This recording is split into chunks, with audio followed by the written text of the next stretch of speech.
Dando continuidade ao nosso conteúdo, a gente tem o exemplo aí da lavanderia, aonde nós temos uma lavanderia, tem as tarefas, né, que é lavar, secar e passar, tá? E aqui nós temos o quê? Vantagens para frente, aqui, né, o momento de início e para trás, o momento de início para frente, né? Então você aqui pensando em lavar, são 3 horas, né, das 10 às 13, 10, 11, 12, 13, tá?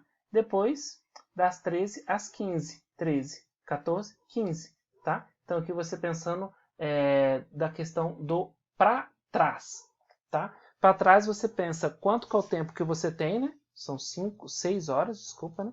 Aqui está considerando, tá 3 mais 2 mais 1, 6 horas. Aí você vê, se eu tenho que entregar, vamos supor, eu tenho que entregar isso aqui, vamos dar um exemplo mais fácil de enxergar aqui. Se são 3 mais 2 mais 3, são 6 horas.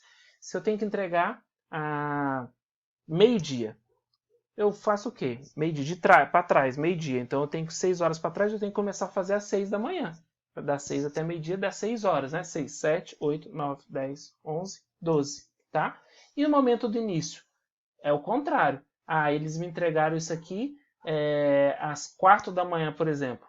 Eu não começo às 6, porque eu sei que vou entregar meio-dia. Eu começo às 4. Aí eu termino às 10 da manhã, eu termino mais cedo.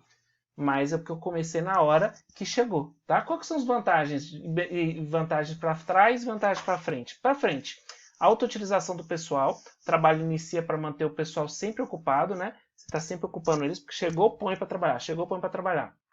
Flexível, as folgas de tempo permitem programação de trabalho inesperado. Então, como você termina mais cedo, porque você começou na hora que chegou, você tem essa folguinha de tempo lá para redirecionar, ou você tem uma folga, né? Você tem um tempo, por exemplo, eu comecei às 4 da manhã, vai terminar às 10 e poderia ser só meio-dia. Então, eu tenho essas 2 horas, se chegar o outro serviço, eu dou uma reestruturada ali, entendeu? Essa questão da flexibilidade. Já no para trás, não, porque você está com o tempo apertadinho, você tem que fazer aquilo, não pode abrir mão. Então, para trás, os custos são mais baixos com materiais, né? São usados somente quando necessário o material, no tempo certinho. Menos exposição aos riscos de reprogramação pelos consumidores, né? Você faz exatamente, então você não fica na mão dessas reprogramação, né, do consumidor falar, pode atrasar um pouco para me entregar, pode atrasar. Então, se ele avisar isso e você não tiver começado, você prorroga mais um pouco para você não começar a fazer sem precisar entregar. E foco nas datas prometidas aos clientes. Então, você acaba trabalhando focado no que foi prometido. Tá? Aqui para trás, normalmente você trabalha com um gráfico, né, o de Gantt, muito comum, porque você coloca o tempo de cada uma das atividades, né? E aí você consegue enxergar certinho o tempo que precisa até entregar. Teoria tanto planejamento de necessidades materiais, né, o Material Requirements Planning, MRP, como Just in Time, o JIT, usam programação para trás. Né, a gente vai ver um pouquinho mais melhor isso aí também. Somente começando trabalhos quando necessário. Tá? Esse tipo de... é interessante, né? Esse tipo de atuação te lembra demanda puxada ou empurrada? A gente já falou sobre isso, né?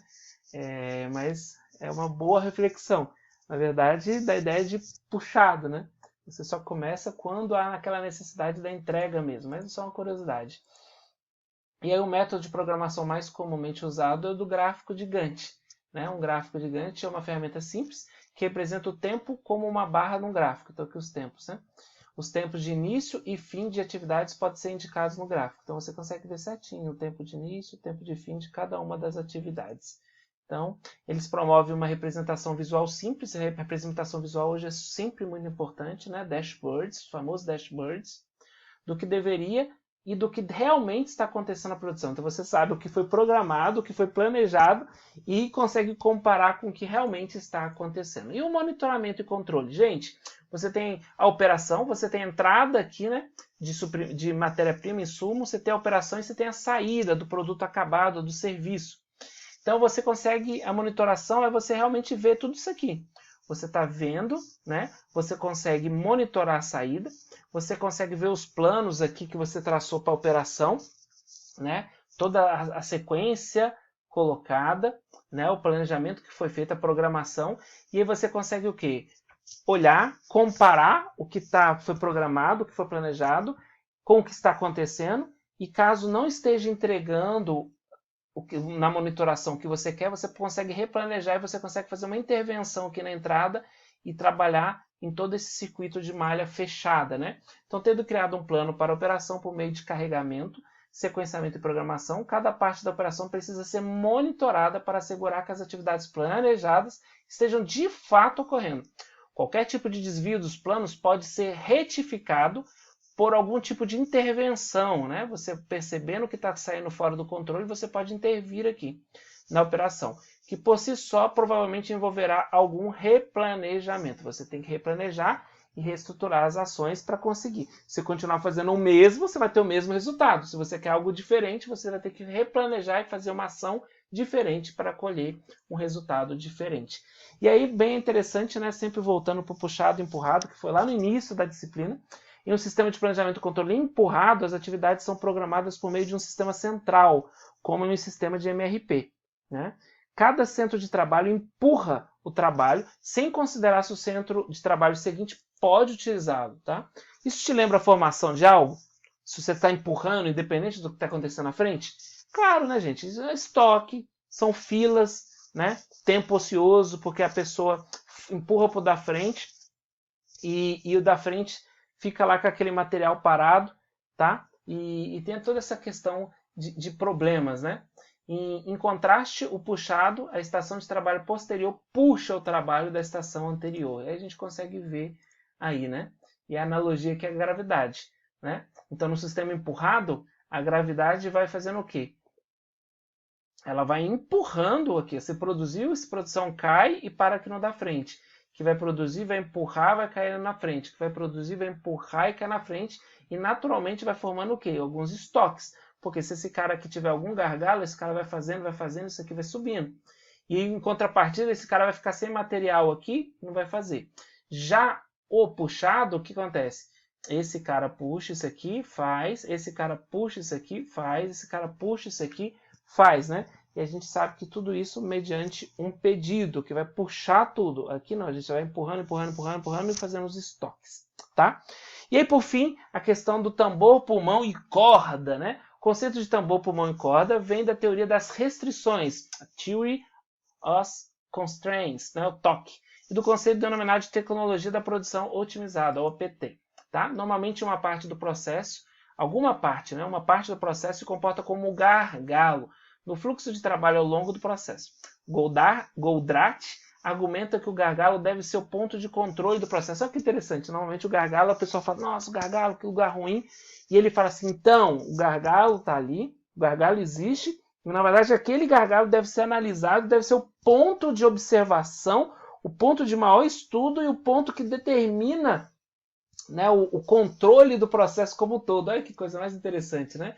Então é denominado de tambor porque estipula a batida para o resto do processo que se segue. Então o gargalo ele acaba determinando o fluxo, né? Como que vai ser para frente, porque ele está segurando ali. Então ele, como está fazendo o gargalo, ele está segurando a produção, ele acaba definindo o ritmo para frente dele, né? Porque ele está restringindo. E dado que não tem capacidade suficiente, um gargalo deveria trabalhar todo o tempo para minimizar os prejuízos. Isso parece óbvio, né? Se ele é o gargalo, se ele está segurando a produção, ele deveria ter o quê? Ele deveria ter, por exemplo, trabalhar os 3 turnos, por exemplo, né? Para compensar o que ele não está conseguindo fazer num turno normal que a outra parte, por exemplo, anterior, possa estar fazendo. E é sensato manter um pulmão junto a ele. Por quê, professor? Pulmão. Porque se ele está trabalhando, né, 3 turnos, então vai ter um pulmão do que está chegando para ele, vai ficar um pulmãozinho antes, e provavelmente ele vai criar um pulmão depois dele também. Então vai ter pulmões na redondeza dele, porque ele vai estar trabalhando em momentos que as outras não vão estar trabalhando. Então aqui, ó, a gente vê a questão da corda, aqui é a matéria-prima, o pulmão é o pulmão antes, né? Porque ele vai chegando e vai acumulando aqui, e ele vai o quê? Trabalhando mais períodos, né? E aí vai ter material para ele aqui nesse pulmão para ele conseguir trabalhar mais períodos. Isso também pode ser que crie um outro pulmão aqui. Por quê? Porque ele vai produzindo em momentos que esse pessoal não vai estar aqui para fazer a produção e vai gerar um outro pulmãozinho. E a corda? A corda, o tambor é o gargalo, né? Ele que define para frente. Gente, vamos essa velocidade para não ter outros né, estoques aqui intermediários ou pulmões aqui, eles vão trabalhar na medida que esse cara for liberando, tá? E a corda aqui é o quê? O pulmão, na verdade, desculpa, o gargalo é quem controla, quem puxa a matéria-prima e controla essa velocidade aqui também, porque é tudo baseado nesse pulmão e no gargalo que está sendo formado aqui, tá? Então, matéria-prima, corda, que é a comunicação entre gargalo e input. E o pulmão possibilita o trabalho contínuo no gargalo e o trabalho posterior também. Né? A gente falou um pouquinho sobre a questão de controlar, o que define que vai ser mais difícil e o que define o que vai ser mais fácil no controle. Né? E aqui tem os 4 pontos importantes. Né? O consenso sobre os objetivos das operações, quando é baixo, o consenso torna mais difícil, quando é alto, torna mais fácil. Quando a mensurabilidade das saídas da operação, quando é fácil mensurar o que está saindo, quando é alto é mais fácil controlar, quando é difícil mensurar é mais difícil controlar.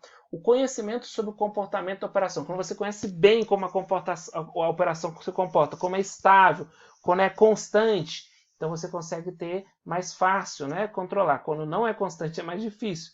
Quando existe repetição das atividades, quando é muito alta a repetição, é mais fácil de controlar. Quando a repetição não é alta, quando é sempre diferente, é mais difícil de controlar. E alguns exemplos, né? Assistência técnica tem mais esse perfil.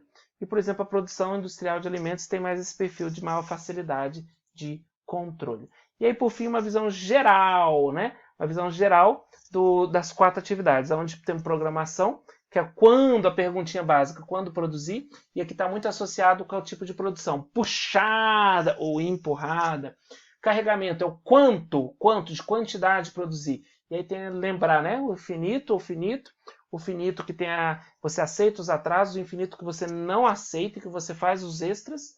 Sequenciamento, né? Em que ordem produzir? Quais a ordem que eu vou colocar os pedidos? E aqui a gente tem as 5 regras que nós já vimos, né? FIFO, LIFO, um prazo, né, de entrega, ou com menor tempo para fazer, o processo mais longo, assim por diante. E controle, e as atividades estão conforme o plano, eu estou verificando, né? Estou o tempo inteiro monitorando. E a gente pode usar o gráfico de Gantt para ver essa parte de controle e monitoramento, e aqui outros, né, como o Kanban e o Andon. Beleza?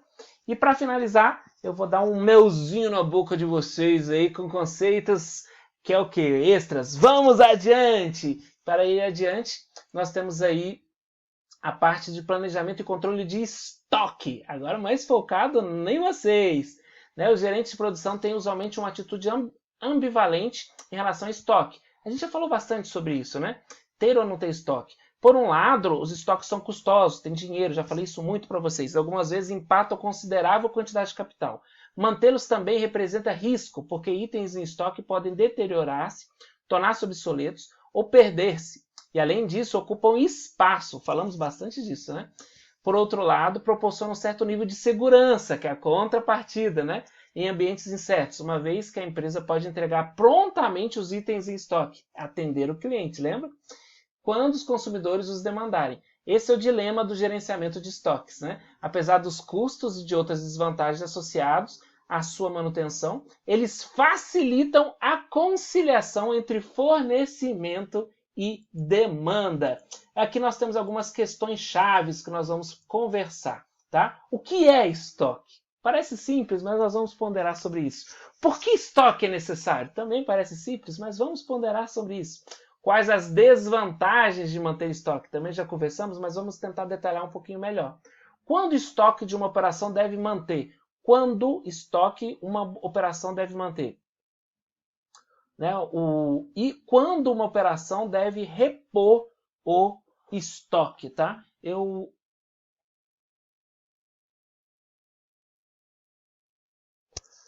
por fim tem mais uma aqui, desculpa. E como o estoque deve ser controlado, tá? Aqui, desculpa, é quanto, né? Eu errei aqui, ó. É quanto estoque uma operação deve manter, tá? Quanto. Eu sabia que eu tinha escrito errado. Quanto estoque uma operação deve manter? Quando uma operação deve repor o estoque e como o estoque deve ser controlado. Então, perguntas aí que nós vamos responder e que nós vamos trabalhar nas próximas aulas. Então, não perca, se liga aí na disciplina de PCP, avançando agora para o PCE.